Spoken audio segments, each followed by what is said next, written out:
Selamat pagi teman-teman. Untuk memulai ibadah ini, mari kita mengambil waktu sejenak. Kita mengarahkan hati dan pikiran kita kepada Tuhan. Kita mau mengambil waktu ini untuk bersaat teduh sejenak.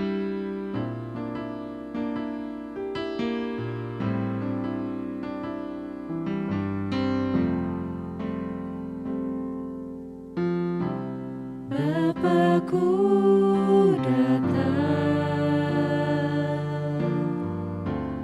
menyembahmu di sini. Ku percaya Kau ada bagiku. Teman-teman, saya undang untuk bangkit berdiri dan dengarkanlah panggilan beribadah ini. Mazmur 5 ayat 8. Tetapi aku, berkat kasih setiamu yang besar, aku akan sujud ke dalam rumahmu, sujud menyembah ke arah baitmu yang kudus, dengan takut akan Kau. Mari teman-teman, kita mau datang ke hadapannya, kita mau menyembah Dia. Bapakku datang menyembahmu di sini. Ku percaya Kau ada bagiku. Tak usah ku takut sebab Kau sertaku. Tak usah ku bimbang, Kau di dalamku. Tak usah ku cemas, Kau penghiburku. Saat ku lemah, Kau kuatku. Ku nyanyi haleluya,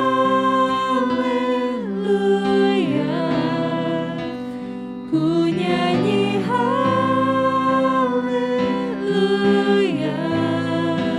Sungguh Kau hebat, ajaib perkasa perbuatanmu. Ku nyanyi haleluya, ku nyanyi haleluya,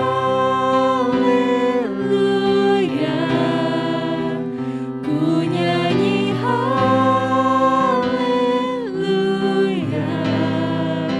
Sungguh Kau hebat, ajaib perkasa perbuatanmu. Di hidupku.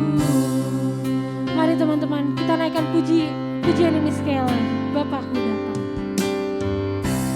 Bapakku datang menyembahmu di sini. Ku percaya Kau ada bagiku. Tak usah ku takut sebab Kau sertaku. Tak usah ku bimbang, Kau di dalamku. Tak usah ku cemas, Kau penghiburku. Saat ku lemah, Kau kuatku. Ku nyanyi haleluya, ku nyanyi haleluya, ku nyanyi haleluya. Sungguh Kau hebat, ajaib perkasa perbuatanmu. Ku nyanyi haleluya,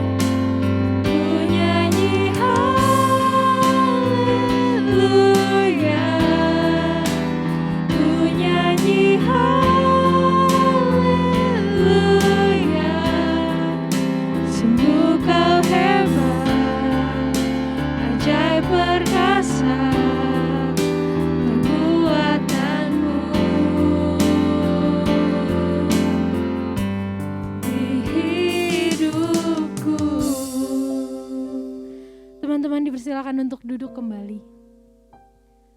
Saat ini, marilah kita mengambil waktu sejenak. Kita mengakui semua dosa dan pelanggaran kita.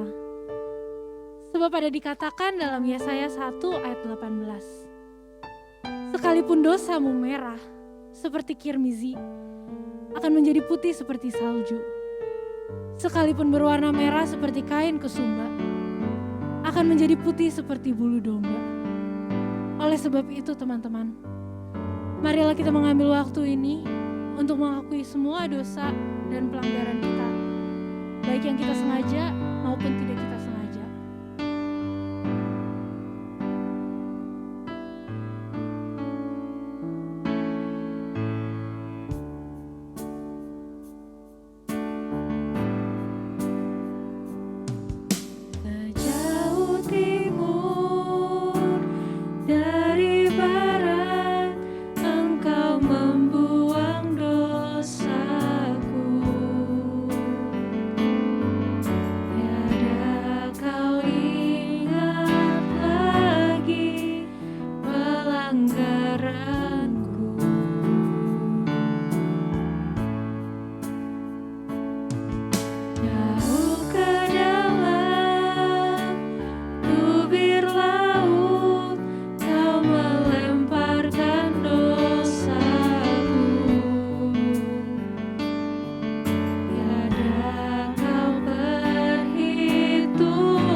Bersatu dalam doa. Tuhan, kami sangat mengucap syukur karena kami bisa dikumpulkan, kami bisa beribadah lagi pada hari ini Tuhan. Kami bersyukur atas kesempatan ini Tuhan. Kami menyerahkan jalannya ibadah ini dari awal pertengahan hingga akhirnya ke dalam tangan-Mu saja ya Tuhan. Kiranya puji-pujian kami ini dapat menyenangkan hati-Mu Tuhan. Dalam nama Tuhan Yesus kami berdoa dan mengucap syukur. Amin. Teman-teman saya undang untuk bangkit berdiri dan dengarkanlah berita anugerah ini. 2 Korintus 5 ayat 7. Jadi siapa yang ada dalam Kristus, ia adalah ciptaan baru. Yang lama sudah berlalu, sesungguhnya yang baru sudah datang. Ya teman-teman, kita adalah ciptaan baru. Maka dari itu, marilah kita terus berpegang teguh pada Tuhan, karena Dialah yang menjamin hidup kita. Kau gunung batuku.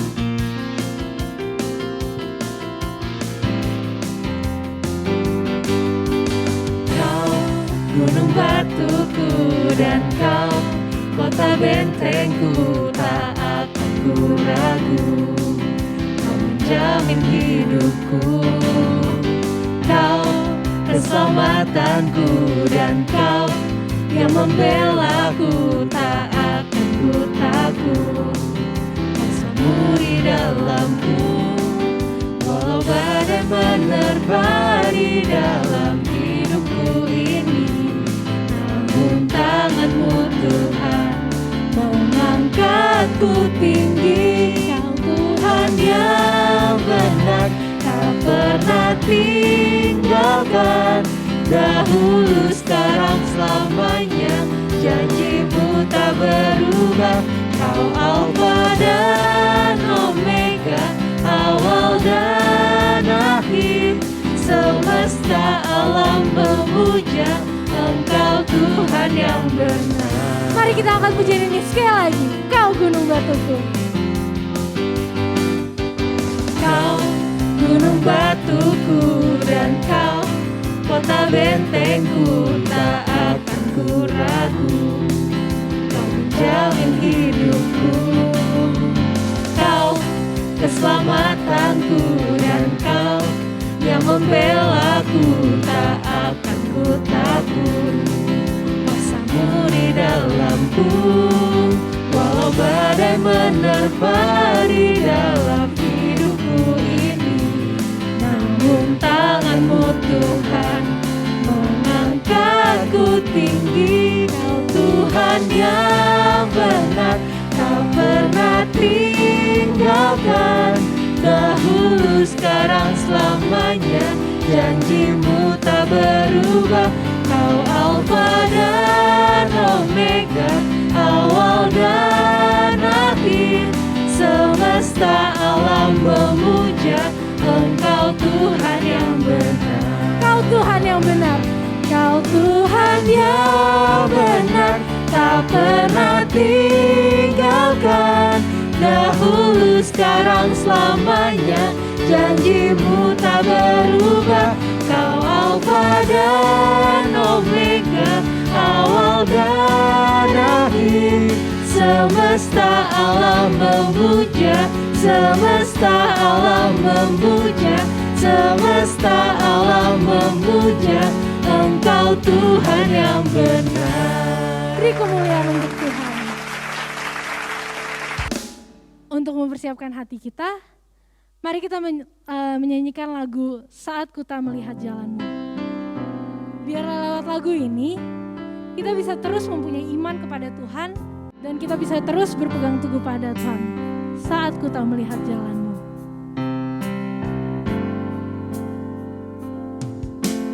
Saat ku tak melihat jalan-Mu, saat ku tak mengerti rencana-Mu, namun tetap ku pegang janji-Mu. Pengharapanku hanya padamu. Hatiku percaya,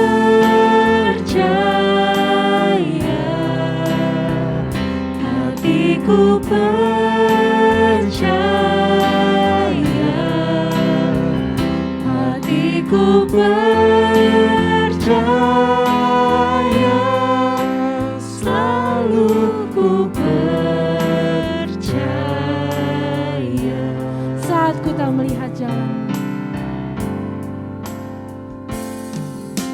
Saat ku tak melihat jalan-Mu, saat ku tak mengerti rencana-Mu, namun tetap ku pegang janji-Mu.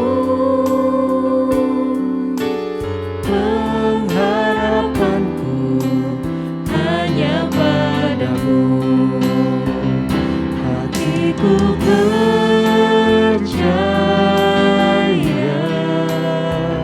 hatiku percaya,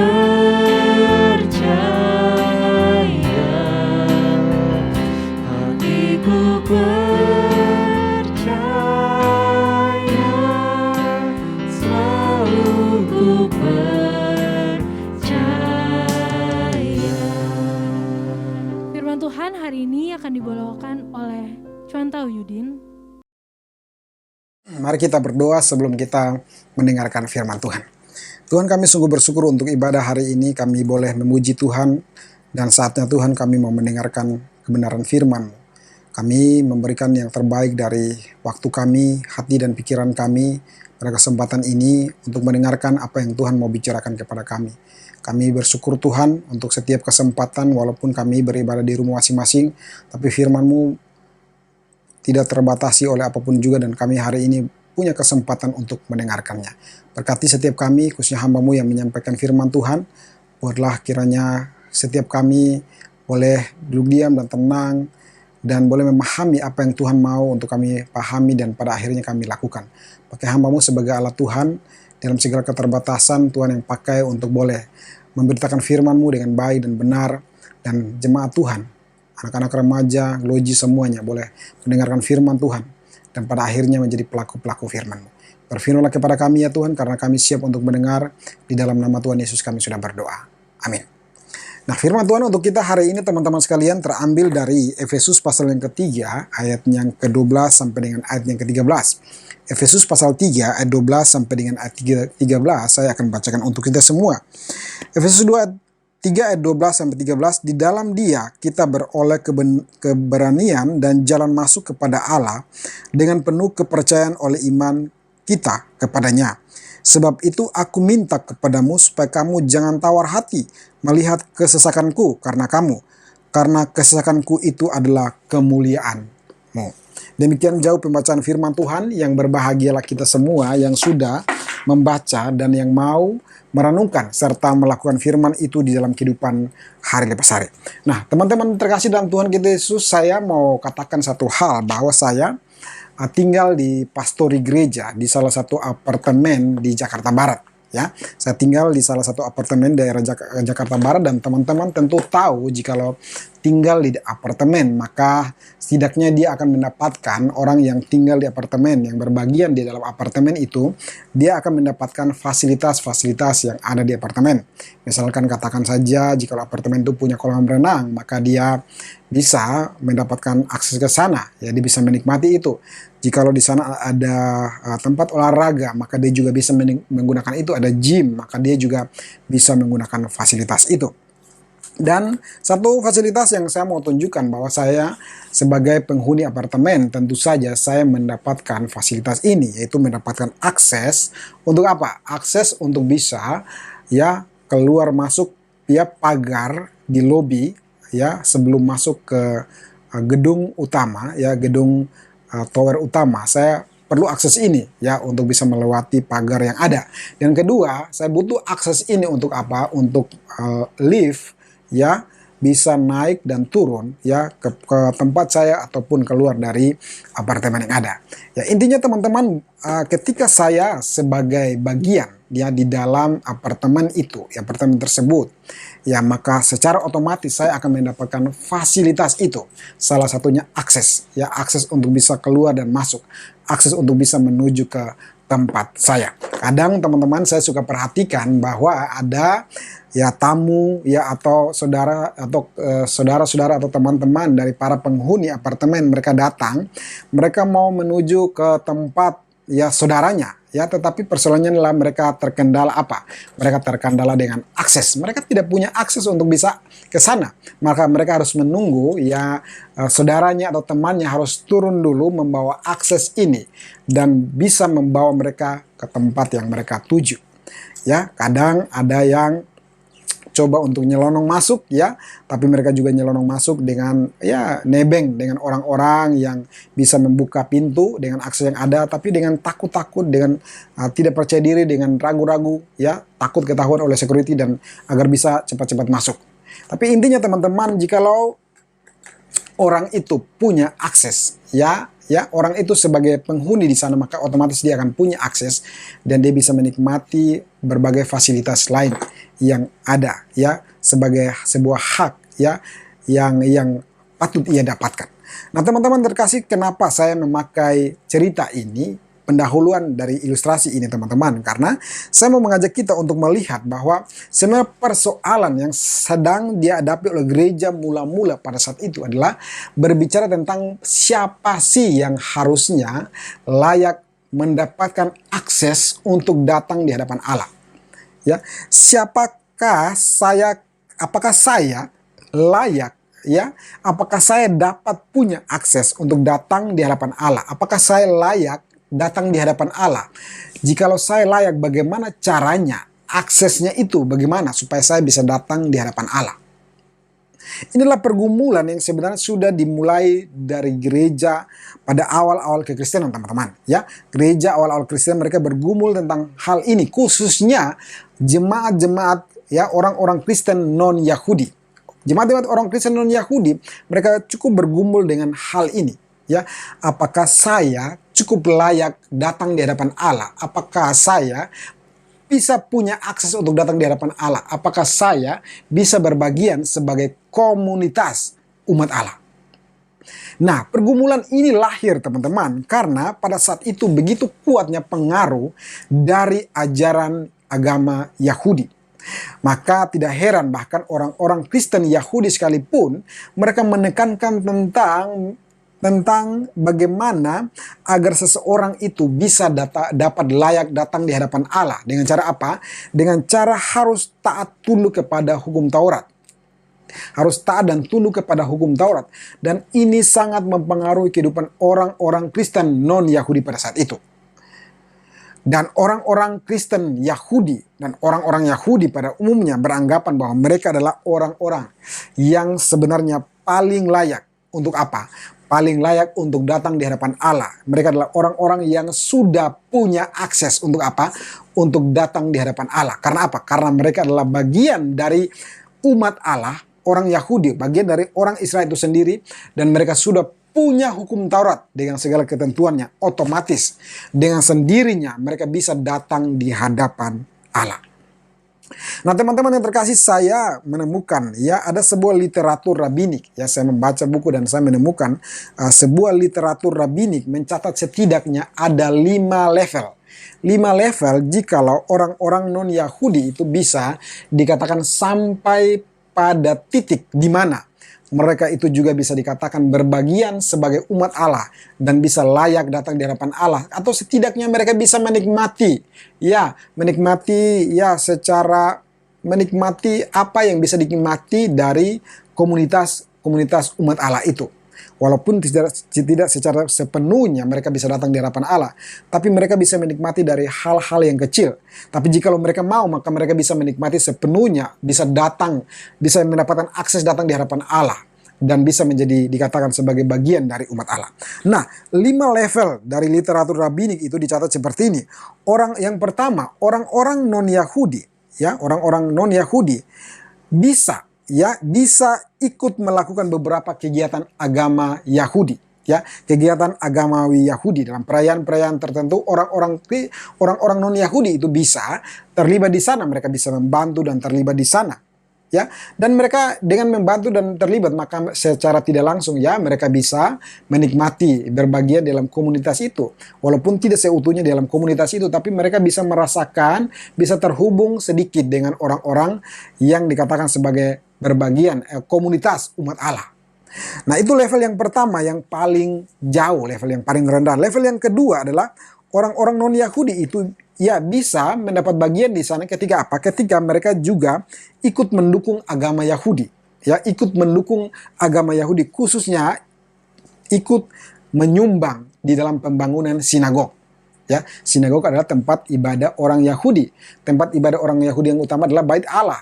Nah, ada tempat-tempat ibadah yang kecil di luar Yerusalem ketika orang-orang Israel itu mengungsi, ya, mereka berada dalam perantauan, mereka mendirikan tempat-tempat ibadah yang kecil yang disebut dengan sinagog. Nah, orang-orang yang ikut menyumbang ini, mereka, ya, bisa punya akses, ya, untuk datang dalam sebuah komunitas, ya, komunitas-komunitas Yahudi, komunitas-komunitas umat Allah pada saat itu. Itu yang kedua. Yang ketiga adalah orang-orang bukan Yahudi secara tidak langsung bisa terhisap masuk ke dalam komunitas orang Yahudi atau komunitas umat Allah ketika apa? Ketika mereka kawin atau menikah dengan orang-orang Yahudi.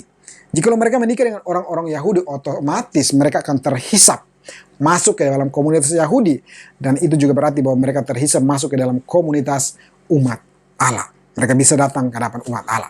Tetapi itu pun belum masuk kepada sebuah level yang begitu dalam. Ada satu level, yaitu level yang keempat yang sangat dalam, yaitu apa? Orang-orang non-Yahudi. Ya, jikalau mereka mau betul-betul datang, bisa dapat akses untuk datang di hadapan Allah, maka syaratnya ada satu, yaitu apa? Yaitu mereka harus bertobat dan mereka harus mengakui agama Yahudi dengan jalan apa? Mengikuti ritual proselit. Ya, mereka harus mengikuti ritual-ritual hukum Taurat dengan cara yang utama adalah dengan cara disunat. Mereka harus ikuti cara itu. Mereka harus bertobat dengan sungguh-sungguh dan ikuti cara itu. Dengan demikian maka mereka mendapatkan akses kepada Allah. Dan otomatis mereka juga sudah terhitung berbagian di dalam komunitas umat Allah. Dan yang terakhir adalah orang Yahudi asli. Mereka adalah orang-orang yang dianggap sebagai orang-orang yang layak datang di hadapan Allah. Non-Yahudi di luar itu, mereka adalah orang-orang berdosa yang dianggap berdosa dan yang tidak layak, tidak pantas seharusnya datang di hadapan Allah. Jikalau bukan hanya satu syarat yang utama itu, yaitu apa? Dengan cara mereka harus taat kepada hukum Taurat, dengan cara mereka harus disunat. Saya membayangkan jikalau hari ini ya ada level-level seperti ini, persyaratan-persyaratan seperti ini di dalam agama kita, Bapak Ibu Saudara, teman-teman ya.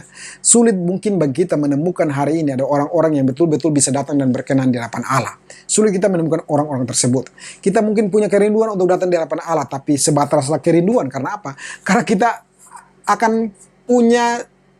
tidak akan menemukan cara untuk bisa betul-betul datang di hadapan Allah. Ya, caranya memang sudah ada, tapi mungkin di level yang pertama kita berhasil, tapi level yang kedua kita gagal. Atau level 1, 2 kita berhasil, level ketiga kita gagal. Level 1, 2, 3 kita berhasil, level keempat kita gagal. Karena apa? Karena kita tidak bisa memenuhi hukum Taurat dengan sempurna. Apalagi kita juga bukan orang Yahudi asli. Kalau kita orang Indonesia mah iya. Kalau orang Yahudi bukan. Nah, ini yang terjadi teman-teman, dan pergumulan ini betul-betul dialami oleh orang-orang Kristen non-Yahudi pada saat itu. Ketegangan ini terus dialami dan begitu kuatnya di gereja abad mula-mula. Orang Kristen Yahudi hidup di bawah bayang-bayang stigma negatif dari orang-orang Kristen Yahudi pada saat itu, atau orang-orang Yahudi, bahwa mereka adalah orang-orang yang tidak layak atau levelnya lebih rendah dibanding orang-orang Yahudi atau orang-orang Kristen Yahudi pada saat itu. Dan mereka, orang-orang Kristen non-Yahudi, terus hidup di bawah bayang-bayang ini, dan mereka merasa sepertinya mereka tertolak dari sebuah komunitas umat Allah. Bahkan teman-teman, kalau teman-teman membaca di dalam Lukas 18 ya, perumpamaan Yesus tentang orang yang datang, 2 orang datang berdoa kepada di hadapan Allah di bait Allah, teman-teman. Di sana ditemukan bahwa ada 2 orang datang dan berdoa, yaitu satu seorang Farisi dan yang satu seorang pemungut cukai. Apa yang dilakukan oleh seorang Farisi ini? Orang Farisi mengatakan, Tuhan, saya bersyukur bahwa saya tidak sama seperti pemungut cukai ini. Saya bukan pendosa, saya bukan pezina, saya bukan perampok. Saya berpuasa 2 kali dalam seminggu. Saya memberikan perpuluhan dari setiap hasilku. Orang Farisi ini mengatakan, Tuhan, lihat saya ini lebih layak untuk datang di hadapan Engkau. Tuhan, lihat saya ini lebih berkenan di hadapan Engkau. Tuhan, lihat saya ini adalah anakmu yang sudah punya akses dari semua yang saya lakukan, dan otomatis saya pasti berkenan daripada Engkau, saya bisa datang di hadapan Engkau. Dengarkan saya Tuhan, saya tidak sama seperti pemungut cukai ini. Sesama Yahudi saja ya, Yesus menggambarkan mau bisa terjadi level di sana dan terjadi perbedaan di sana, dan bisa saling mengklaim bahwa kamu tidak layak dan saya lebih layak. Apalagi teman-teman, bagaimana dengan orang-orang non-Yahudi? Bagaimana dengan kita yang bukan Yahudi? Bagaimana dengan mereka yang non-Yahudi pada saat itu? Bagaimana dengan kita yang non-Yahudi hari ini? Jikalau standar-standar seperti itu diterapkan, apa yang terjadi? Kita tidak mengambil bagian di dalam keagamaan Yahudi. Kita tidak pernah memberikan sumbangan kepada pembangunan sinagog. Kita tidak mungkin menikah dengan orang-orang Yahudi, mungkin ada. Tapi adakah dari kita yang bercita-cita mau menikah dengan orang Yahudi? Mungkin ada, tapi sedikit. Ya, dari kebanyakan dari kita tentu saja tidak berpikir sejauh itu. Adakah dari kita yang mau betul-betul bertobat dan mau memberikan diri untuk betul-betul tunduk sepenuhnya kepada hukum Taurat? Adakah dari kita yang bisa melakukan seperti itu? Saya rasa pun tidak ada. Apakah kita orang Yahudi? Bukan juga. Nah teman-teman, sungguh sulit untuk apa? Untuk bisa mendapatkan akses kepada Allah. Dan hanya orang-orang Yahudi dan yang mungkin mereka yang punya channel dengan orang-orang Yahudi, mereka lah yang bisa mendapatkan akses untuk dapat datang di hadapan Allah. Karena itu teman-teman, sampai pada poin ini saya percaya bahwa kita telah memahami persoalan yang dialami oleh orang-orang Kristen non-Yahudi pada saat itu. Pergumulan yang mereka hadapi. Apakah saya mendapat bagian di dalam umat Allah? Apakah saya bisa layak datang di hadapan Allah? Itu pertanyaan yang terus ada di pikiran mereka. Nah, teman-teman yang terkasih, ketika kita membaca bagian ini adalah surat Efesus, konteksnya Efesus. Sebenarnya kota Efesus, jemaat di Efesus maksud saya, ya, jemaat di Efesus belum sampai pada titik puncak dari pergumulan yang saya katakan tadi. Pergumulan iman yang saya katakan belum sampai pada satu level puncak yang begitu besar mempengaruhi mereka. Ya, tetapi ya beda dengan jemaat di Galatia misalnya, sudah sangat berada pada satu titik pergumulan yang begitu tinggi, yang begitu besar, teman-teman. Tetapi Paulus dia paham benar situasi seperti ini. Paulus dia paham benar bahwa stigma-stigma negatif yang seperti ini, yang berasal dari orang-orang Yahudi, orang-orang Kristen dan Yahudi ini, akan dengan mudah sekali sampai dan mempengaruhi orang-orang Kristen non-Yahudi. Akan dengan mudah akan mempengaruhi, merasuki pikiran mereka dan membuat iman mereka menjadi hancur di dalam Yesus Kristus. Karena itu Paulus di dalam keberadaan dirinya dalam penjara, ia menuliskan surat ini kepada mereka. Ia mau mengingatkan mereka, ia mau meneguhkan iman mereka, ia mau menjaga kemurnian iman mereka. Agar apa? Agar mereka jangan sampai nanti disesatkan, dipengaruhi oleh tawaran-tawaran akses yang lain kepada Allah Bapa. Agar mereka pun jangan merasa ditolak, jangan merasa bahwa mereka tidak berbagian di dalam komunitas umat Allah. Apalagi Paulus pun menyadari bahwa dia tidak akan selalu bersama-sama dengan orang-orang Kristen non-Yahudi pada saat itu, orang-orang jemaat di Efesus. Dan pada saat ini terbukti bahwa ketika dia menulis surat, dia pun sedang berada di dalam penjara. Karena itu teman-teman terkasih, terkait dengan persoalan ini, ya, pertanyaannya adalah apakah saya dapat diterima oleh Allah dan berbagian di dalam komunitas umat Allah? Nah, jika ya saya dapat diterima, bagaimana caranya? Inilah yang Paulus mau jelaskan kepada jemaat di Efesus. Inilah yang Paulus mau tegaskan kembali kepada jemaat di Efesus dan juga kepada seluruh orang-orang percaya, khususnya orang-orang percaya non-Yahudi di muka bumi ini, termasuk kita hari ini yang mendengarkan. Karena itu pada ayat ke-12 Paulus katakan, di dalam dia, di dalam Yesus Kristus, kita beroleh keberanian dan jalan masuk kepada Allah dengan penuh kepercayaan dan dengan penuh kepercayaan oleh iman kepadanya. Di dalam dia, Yesus Kristus, kita beroleh keberanian dan jalan masuk kepada Allah dengan penuh kepercayaan oleh iman kepadanya. Pada bagian ini Paulus membicarakan dua hal penting, teman-teman. Yang pertama, Paulus sedang berbicara tentang dasar kepercayaan orang Kristen. Paulus meletakkan sebuah hal yang penting, yaitu dia memulai dengan dasar kepercayaan orang percaya, orang Kristen. Ya, dimana ketika banyak agama menerapkan syarat yang begitu banyak kepada orang-orang agar bisa datang dan berkenan kepada ilahnya, termasuk orang-orang Yahudi agar bisa berkenan di hadapan Allah, bisa datang ke hadapan Allah. Maka Paulus menekankan bahwa dasar kepercayaan itu adalah di dalam Kristus Yesus kita beroleh keberanian dan jalan masuk. Di dalam Kristus Yesus. Nah, karena itu teman, ketika berbicara tentang kata di dalam, kalimat atau frasa di dalam dia. Di dalam dia ini berbicara tentang yang pertama, ini berbicara tentang penanda posisi iman. Maksudnya adalah ini berbicara tentang letak keberadaan iman seseorang. Di manakah orang tersebut sedang meletakkan imannya? Di mana ia meletakkan kepercayaannya? Di manakah ia meletakkan imannya? Dalam hal ini Paulus berbicara tentang orang-orang di Efesus yang telah meletakkan iman mereka di dalam Kristus. Mereka yang telah meletakkan iman mereka di dalam Kristus. Nah, yang kedua, Paulus berbicara ketika berbicara tentang di dalam dia, Paulus berbicara tentang penanda yang berikut, itu penanda keadaan atau kondisi. Penanda keadaan atau kondisi, yaitu apa? Paulus mau mengatakan bahwa dulu keadaan sebelum mereka dalam Kristus adalah mereka itu adalah orang-orang yang berdosa, orang-orang yang patut untuk dimurkai, seperti yang dikatakan Efesus 2 ayat 1. Dan di dalam Kristus itu keadaan itu menjadi berubah, yaitu apa? Yang dari berdosa dan patut untuk dimurkai sekarang mendapatkan kasih karunia dan mereka mendapatkan keselamatan. Di dalam Kristus semuanya menjadi berubah. Mereka mendapatkan kasih karunia, mereka mendapatkan keselamatan kekal. Itu penanda yang kedua, dan penanda yang ketiga Paulus maksudkan di dalam dia itu berbicara tentang penanda menuju sesuatu tujuan, suatu tujuan, teman-teman. Maksudnya adalah Paulus mau mengatakan ketika kita berada dalam dia, maka jangan lupa akan ada kemuliaan, dan seseorang yang ada dalam Yesus Kristus akan menuju kepada kehidupan yang kekal bersama dengan Yesus Kristus. Karena apa? Karena Yesus Kristus adalah Allah yang kekal.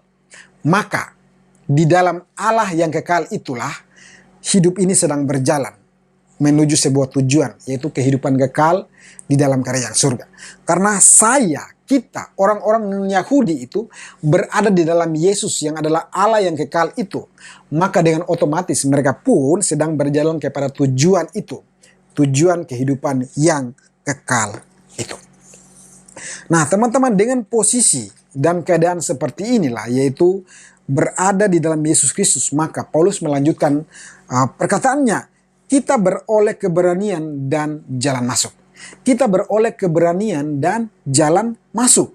Maksudnya adalah dengan seseorang berada dalam Kristus, maka secara otomatis orang tersebut akan mendapatkan atau dia akan menikmati hak istimewa, atau dia akan mendapatkan fasilitas khusus, yaitu apa? Dia akan mendapatkan keberanian dan dia akan mendapatkan jalan masuk, atau terjemahan yang tepat, dia akan mendapatkan akses. Ya, dia akan mendapatkan keberanian dan akses untuk apa? Untuk dapat sampai kepada Allah Bapa. Dan dengan otomatis dia adalah bagian di dalam komunitas orang percaya. Teman-teman yang terkasih, di sini berbicara tentang sebuah sikap. Keberanian di sini berbicara tentang sebuah sikap bebas hambatan. Sebuah sikap percaya diri dan penuh kegembiraan, yaitu apa? Kegembiraan karena saya sedang menuju kepada Tuhan Allah yang kekal itu, dan saya akan datang dengan terbuka, dengan bebas, dengan berani, tanpa rasa grogi, tanpa takut. Karena apa? Karena saya sedang berada dalam Yesus Kristus. Tidak perlu saya takutkan, ada yang saya takutkan karena saya berada dalam Allah yang kekal itu, yaitu Yesus Kristus itu, dan saya bisa datang dan berdiri bebas dan berkata, berbicara kepada Allah Bapa. Nah, untuk kita pahami teman-teman bahwa tidak mudah, ya, budaya pada saat itu tidak mudah untuk seseorang itu datang dan berbicara kepada orang lain dalam hal orang itu levelnya, pangkatnya lebih tinggi daripada kita. Tidak mudah, teman-teman. Ya, katakanlah misalkan sebagai seorang raja, masyarakat biasa, dia tidak akan dengan mudah dapat berbicara kepada seorang raja. Dia tentu harus memiliki beberapa level proses untuk bisa sampai ke hadapan raja. Dan jika tidak diizinkan, maka jangan harap dia tidak akan mendapatkan kesempatan untuk datang dan bisa berani berkata di hadapan seorang raja. Konsekuensinya adalah apa, Bapak Saudara, teman-teman, kalau orang itu dengan sembarangan datang ke hadapan raja, akan ada hukuman, bahkan bisa hukuman kematian. Tetapi di dalam Yesus Kristus, seseorang itu akan punya keberanian untuk datang ke hadapan Allah. Di dalam Yesus Kristus, seorang itu akan punya keberanian untuk apa? Untuk berbicara dan mengungkapkan pergumulan dia di hadapan Allah. Nah, itu tentang keberanian, dan di sini dikatakan juga ada akses, teman-teman, ya, ada akses. Akses ini berbicara tentang cara untuk apa? Cara untuk mendekati Allah, cara untuk datang di hadapan Allah. Dan pada bagian ini ketika berbicara tentang akses, maka kita pahami bahwa akses itu sendiri sebenarnya adalah Yesus Kristus itu sendiri. Otomatis, ya, otomatis kalau kita berada dalam Yesus Kristus, otomatis kita akan sampai kepada Allah Bapa. Yesus Kristus pernah mengatakan, tidak ada seorang pun yang dapat datang kepada Bapa jikalau ia tidak melalui aku. Yesus adalah akses itu sendiri. Yesus Kristus adalah aksi itu sendiri. Dan kita semua, teman-teman semua, kita bisa dengan berani, dan kita bisa dengan percaya diri, kita bisa datang di hadapan Allah Bapa. Karena apa? Karena kita berada di dalam Yesus Kristus. Kita berada di dalam Yesus Kristus. Ini adalah sebuah dasar yang Paulus mau letakkan, kembali ingatkan kepada orang-orang Kristen non-Yahudi pada saat itu dan juga kepada kita hari ini, tentang dasar daripada sebuah kepercayaan. Bahwa ketika seseorang itu berada dalam Yesus Kristus, maka secara otomatis dia akan mendapatkan sebuah hak atau fasilitas, yaitu apa? Keberanian dan akses kepada Allah. Dia tidak bisa berkata bahwa saya hanya mendapatkan keberanian, tapi saya tidak memperoleh akses. Dia juga tidak bisa mengatakan saya mendapatkan akses, tapi saya belum berani untuk datang. Nggak bisa. Dia mendapatkan keberanian, dia juga mendapatkan akses. Dua-duanya menyatu. Karena apa? Semuanya berada di dalam Yesus Kristus. Satu paket. Saya berani dan saya dapat akses. Saya berani dan saya bisa datang kepada Allah Bapa. Saya berani karena saya mendapatkan fasilitas itu. Saya punya akses. Ya, saya mendapatkan hak fasilitas itu untuk dapat datang ke hadapan Allah Bapa di dalam Yesus Kristus. Karena itu teman-teman, sesuai dengan pertanyaan di awal kita, apakah saya dapat diterima pergumulan orang-orang non-Yahudi, pergumulan kita hari ini mungkin? Apakah saya dapat diterima oleh Allah di dalam keadaan saya seperti ini, yang berdosa, yang dianggap berdosa, dianggap tidak layak oleh orang lain, oleh orang-orang Yahudi, dianggap orang-orang yang terhina dari orang-orang yang menganggap diri mereka lebih baik? Apakah saya layak datang di hadapan Allah Bapa? Jawabannya adalah sangat bisa. Anda bisa datang ke hadapan Allah Bapa. Di dalam Yesus Kristus, Anda sangat bisa datang di hadapan Allah Bapa. Di dalam Yesus Kristus, Anda pun dapat terhitung sebagai umat Allah. Dalam Yesus Kristus, Anda pun terhitung dalam bagian komunitas orang percaya. Karena apa? Karena kita berada di dalam Yesus Kristus yang adalah Allah yang kekal dan yang sempurna itu, yang menerima kita dengan segala kelemahan kita, keterbatasan kita, 1000 kelemahan kita. Dan kita di dalam Dia, kita bisa datang ke hadapan Allah Bapa. Dan Allah Bapa hanya melihat kebaikan Kristus, melihat karya Kristus Yesus itu, dan diperhitungkan kepada kita. Teman-teman, yang menarik di sini sebenarnya Paulus tidak hanya berbicara tentang dasar kepercayaan itu di dalam Yesus Kristus itu hanya berlaku bagi orang-orang Kristen non-Yahudi. Sebenarnya Paulus mau bicara satu hal yang sebenarnya tidak dipahami oleh orang-orang Kristen Yahudi pada saat itu, atau orang-orang Yahudi pada umumnya pada saat itu. Yaitu apa? Bahwa sesungguhnya ya orang-orang Yahudi atau non-Yahudi, orang Kristen Yahudi pada saat itu jangan menganggap bahwa mereka telah memiliki dasar untuk bisa datang kepada Allah. Mereka punya akses untuk bisa datang kepada Allah melalui apa? Melalui hukum Taurat yang mereka jalani. Jangan berpikir bahwa mereka sudah memperoleh itu. Akses atau dasar itu hanya dapat didapatkan di dalam Yesus Kristus. Ini berarti Bapak Saudara bahwa sebenarnya bagi Yahudi maupun non-Yahudi semuanya butuh dasar yang sama, yaitu harus berada di dalam Yesus Kristus. Dan Paulus menyadari betul akan hal ini. Paulus dulu adalah seorang ahli Taurat, teman-teman. Paulus adalah seorang Farisi yang begitu giat dengan hukum Taurat. Dia tidak bercela, dia hampir sempurna di dalam Taurat Tuhan. Tetapi dikatakan di dalam Efesus 2 ayat 3 bahwa apa? Dia adalah orang yang patut dimurkai karena apa? Karena dia hidup di dalam hawa nafsu daging, keinginan daging, dalam pikiran yang jahat. Tapi Paulus bersyukur di dalam semuanya itu dia mendapatkan anugerah Tuhan dan dia diselamatkan di dalam Yesus Kristus. Sekali lagi, Paulus mau menekankan apa teman-teman? Bahwa baik Yahudi maupun non-Yahudi semuanya sama. Butuh Yesus Kristus untuk apa? Untuk bisa datang sampai ke hadapan Allah. Untuk bisa dikatakan sebagai komunitas umat Allah. Teman-teman yang terkasih dalam Tuhan kita Yesus Kristus, karena itu teman-teman sekalian, Paulus mengatakan ini adalah sebuah rahasia sebenarnya. Rahasia yang sudah lama ada tapi baru disingkapkan, baru dinyatakan. Rahasia yang sudah lama tapi sekarang baru dibuka untuk diperlihatkan kepada sebanyak mungkin orang, kepada dunia ini, kepada orang-orang Yahudi, kepada orang-orang non-Yahudi, kepada rasul-rasul pada saat itu. Baru dinyatakan sekarang bahwa apa?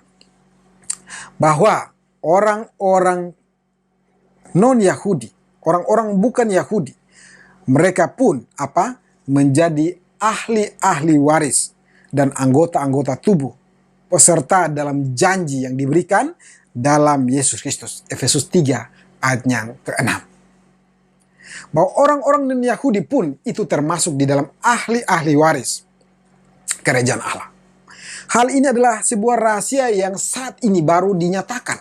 Di dalam Injil itu dinyatakan, dalam Yesus Kristus ini dinyatakan, dan sekarang ini dipercayakan kepada rasul-rasul, termasuk kepada Paulus.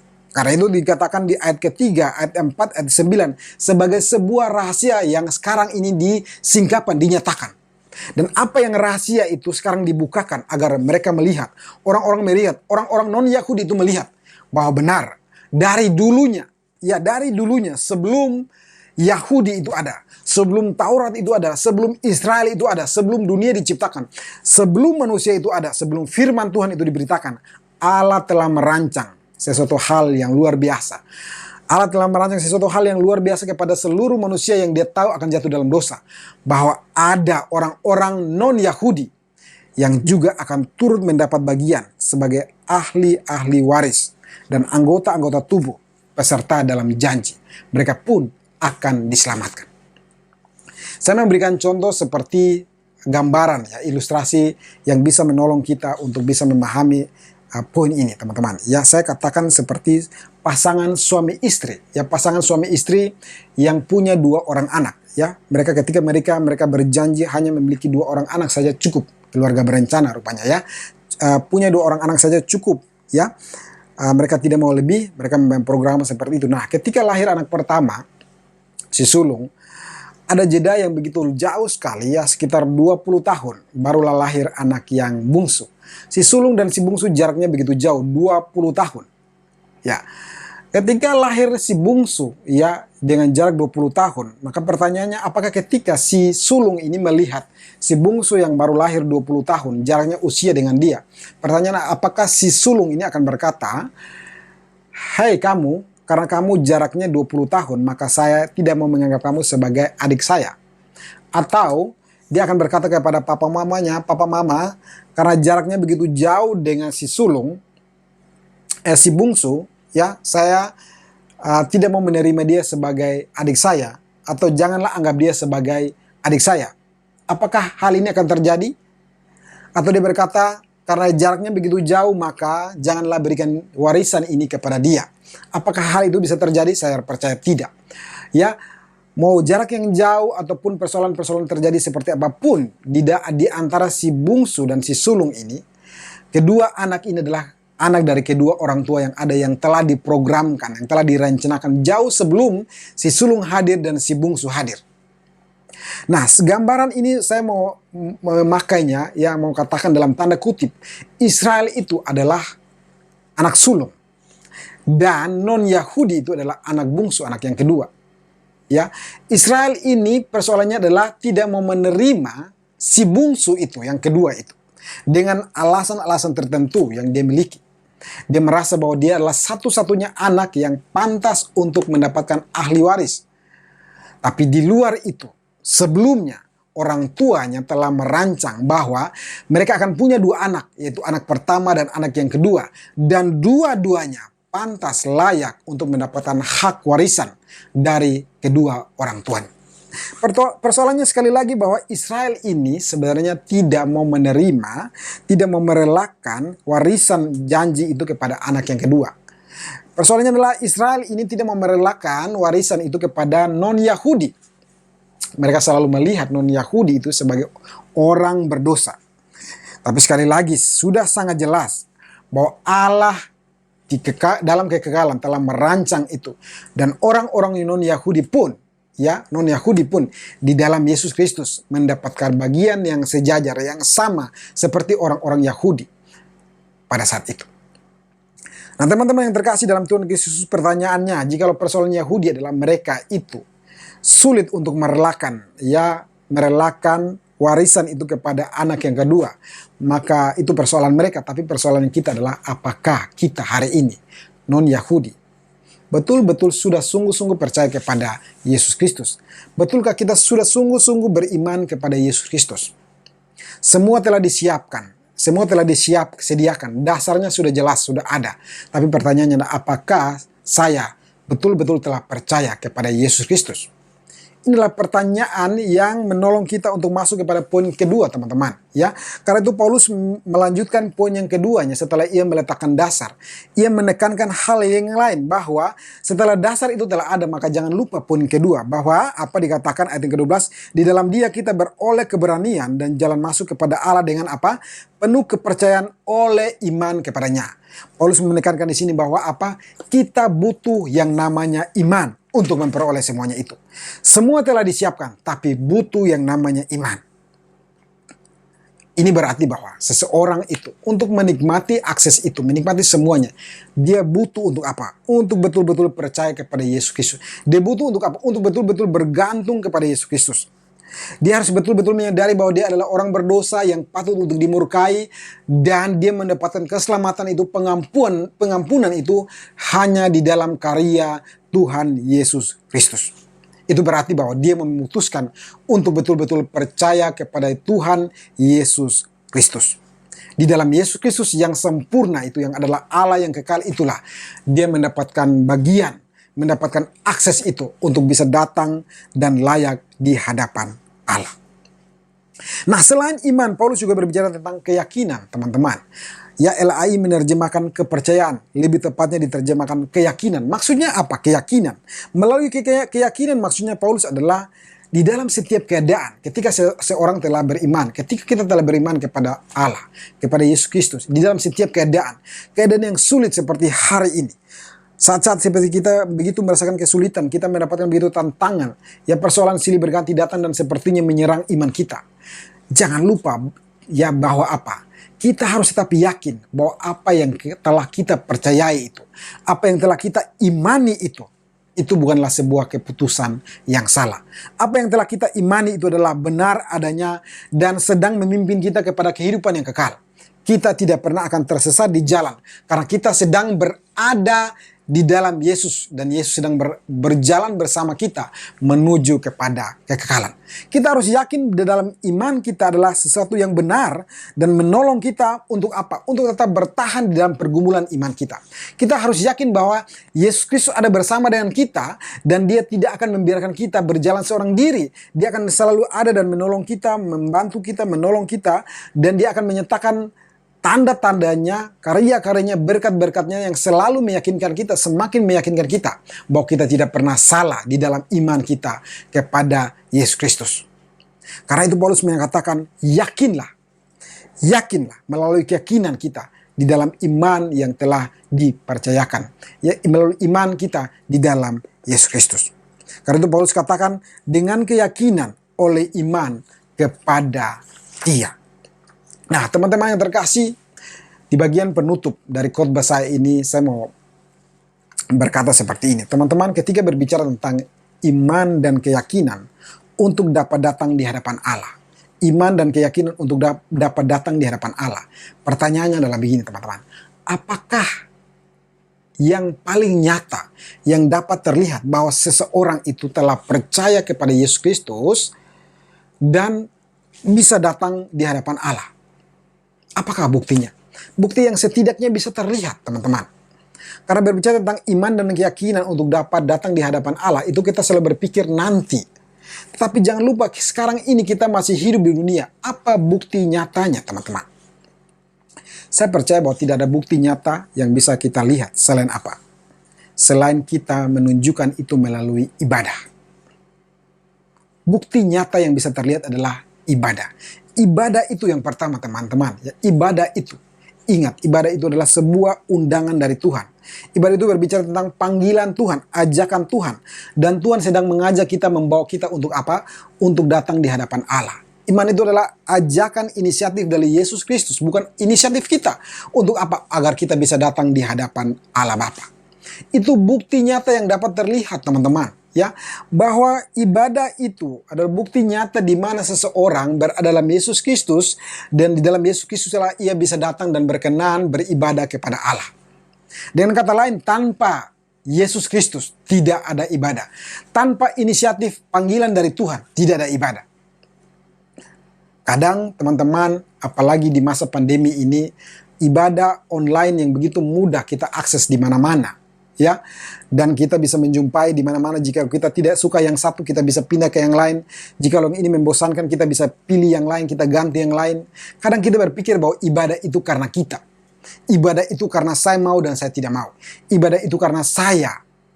Tapi hari ini firman Tuhan katakan, ibadah itu datang di hadapan Allah itu bukan karena saya, bukan karena gereja, bukan karena hamba-hamba Tuhan, bukan karena majelis, bukan para pengurus, bukan karena pelayan, tapi ibadah itu terjadi karena Yesus Kristus. Di dalam Dia kita bisa datang di hadapan Allah. Yang kedua teman-teman, ibadah itu kita harus ingat bahwa ibadah itu bukan tentang nanti, tapi tentang sekarang. Bukan hanya tentang nanti, tapi sudah dimulai dari sekarang. Jikalau sekarang ini saja kita tidak bisa menunjukkan bahwa kita setia datang kepada Allah Bapa, siapa yang bisa berani jamin bahwa kita pun punya akses untuk sudah datang ke hadapan Allah Bapa di kemudian hari nanti? Jika kita hari ini mengaku percaya bahwa saya telah beriman kepada Yesus Kristus dan suatu hari nanti saya akan datang di hadapan Allah Bapa, hari ini tunjukkan bukti di mana engkau telah setia beribadah kepada Allah Bapa. Engkau telah setia beribadah datang di hadapan Allah Bapa di dalam ibadah-ibadahmu. Tunjukkan itu. Kalau memang engkau telah betul-betul beriman, tunjukkan itu. Nanti itu engkau tunjukkan, dicicipi dari sekarang. Yang nanti itu engkau alami dalam ibadah raya yang besar dengan seluruh umat di dunia ini. Hari ini engkau harus tunjukkan. Hari ini engkau harus nyatakan bahwa engkau telah setia beribadah di dalam sesuatu ibadah yang dapat terlihat. Yang ketiga teman-teman, jika hari ini ada akses datang kepada Allah Bapa dengan gratis, dengan bebas kita bisa datang kepada Dia, maka hari ini jangan sia-siakan kesempatan itu. Kita punya akses di dalam Yesus Kristus untuk datang dan menyampaikan segala keluhan kita, pergumulan kita ke hadapan Allah. Pakai itu, gunakan itu. Jangan kita cepat putus asa, tawar hati dan meninggalkan iman kita. Jangan kita cari akses-akses yang lain. Kita cari pertolongan-pertolongan lain. Jangan. Mari gunakan akses, fasilitas yang telah diberikan kepada kita. Pakai itu dengan sebaik mungkin. Untuk apa? Untuk datang, berbicara, terbuka di hadapan Allah. Agar Allah melihat kita dan menolong kita, memberkati kita. Dan jangan lupa untuk tetap komitmen. Menggunakan waktu-waktu kita. Untuk dengan setia tetap datang.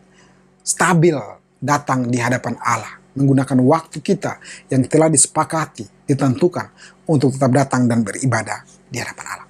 Kiranya Tuhan menolong kita, iman kita, keyakinan kita untuk terus datang di hadapan Allah boleh nyata di dalam kehidupan kita sehari-hari. Mari kita berdoa. Kami sungguh bersyukur Tuhan untuk firman Tuhan pada hari ini, mengingatkan kami kembali dalam iman dan keyakinan kami kepada Engkau. Kami bersyukur kami adalah orang-orang berdosa yang telah diselamatkan dalam Yesus Kristus. Di dalam Yesus Kristus itulah kami mendapatkan akses untuk bisa sampai kepada Allah Bapa. Kami bisa mendapatkan jalan masuk kepada Allah dan kami terhitung sebagai komunitas umat Allah. Kami sungguh bersyukur untuk anugerah yang luar biasa itu dan hari ini kami belajar fakta nyata bahwa kami telah punya akses untuk bisa sampai kepada Allah. Fakta nyatanya adalah kami harus menunjukkan itu dalam ibadah kami kepada Engkau. Ajar kami untuk setia beribadah. Ajar kami untuk paham bahwa ibadah itu bukan karena kami, tapi karena Kristus. Ajar kami untuk setia dan berkomitmen di dalam waktu-waktu kami untuk tetap setia datang di hadapan Allah. Ajar kami untuk terus berani datang dan mau mengungkapkan keluhan-keluhan kami di hadapan Engkau, ya Tuhan. Berdoa di hadapan Engkau.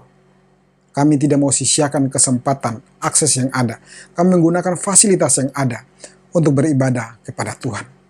Tuhan tolong kami, mampukan kami, masa-masa muda kami begitu banyak tantangan, godaan, sehingga kami begitu cepat melupakan apa yang telah Tuhan karyakan. Tolong kami, ampuni kami, dan tangkap kami ya Tuhan.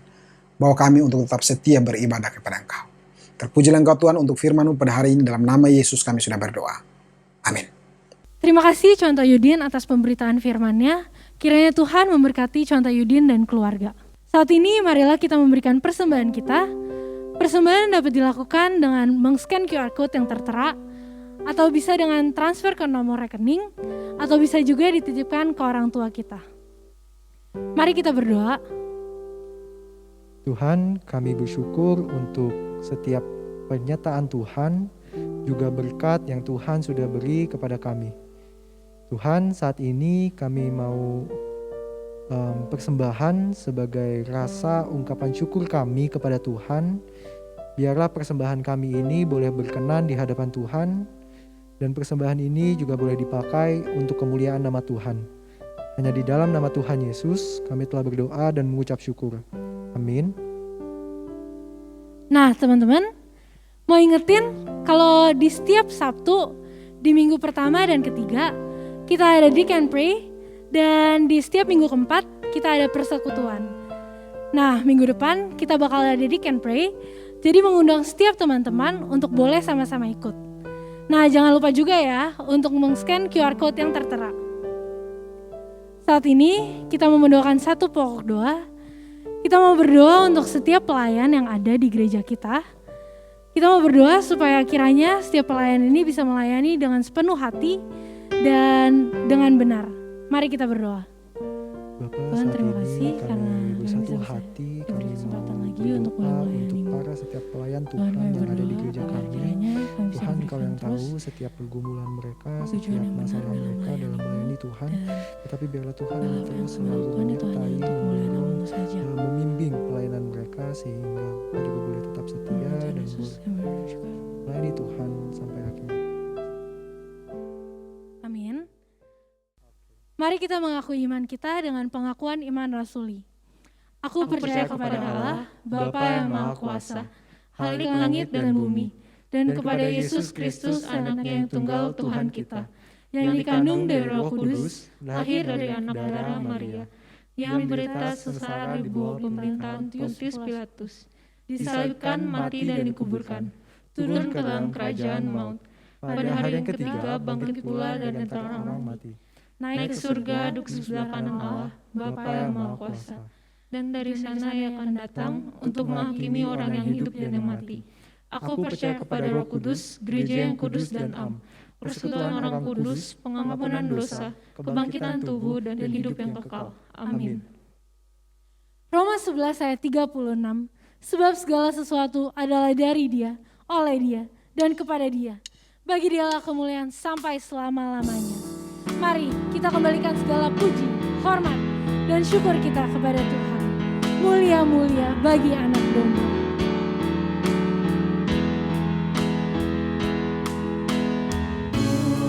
Mulia, mulia bagi anak domba. Mulia, mulia bagi anak domba. Sebab Engkau mulia dan layak dipuji, yang duduk di tahta dan yang akan memerintah selamanya atas semuanya di bumi. Hormat bagi Allah Bapa. Hormat bagi Allah Bapa, hormat bagi anaknya, hormat bagi Roh penghibur, ketiganya yang esa. Haleluya, haleluya, ketiganya yang esa. Haleluya, haleluya, ketiganya yang esa. Doa berkat. Teman-teman yang terkasih dalam Tuhan Yesus Kristus, sebelum kita mengakhiri ibadah pada hari ini, mari kita tundukkan kepala sekali lagi kita berdoa. Kami bersyukur Tuhan untuk ibadah pada hari ini, kami bersyukur sudah memuji Tuhan, berdoa bersama dan bahkan mendengarkan firman-Mu, serta memberikan persembahan kepada Engkau. Kami sungguh bersyukur dan kami diberkati oleh firman Tuhan, kami diberkati oleh ibadah pada hari ini. Inilah ada hal-hal yang kami terus rindukan dalam kehidupan masa muda kami. Dari masa muda kami telah memberikan diri kami dibentuk sebagai umat Allah di hadapan Engkau. Biarlah kiranya Tuhan terus membentuk kami dalam ibadah-ibadah seperti ini.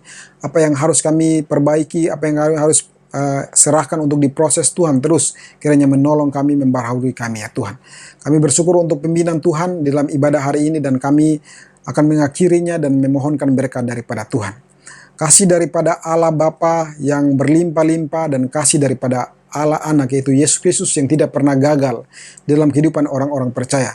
Persekutuan di dalam Roh Kudus selalu hadir dan menemani setiap kami, mulai dari hari ini sampai selama-lamanya. Di dalam nama Tuhan Yesus kami sudah berdoa. Amin. Bapak terima kasih. Bapa terima kasih. Bapa terima kasih. Bapa di dalam surga, puji terima kasih.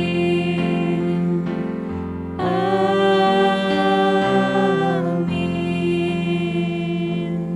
Ibadah selesai, teman-teman boleh saat teduh. Selamat hari Minggu.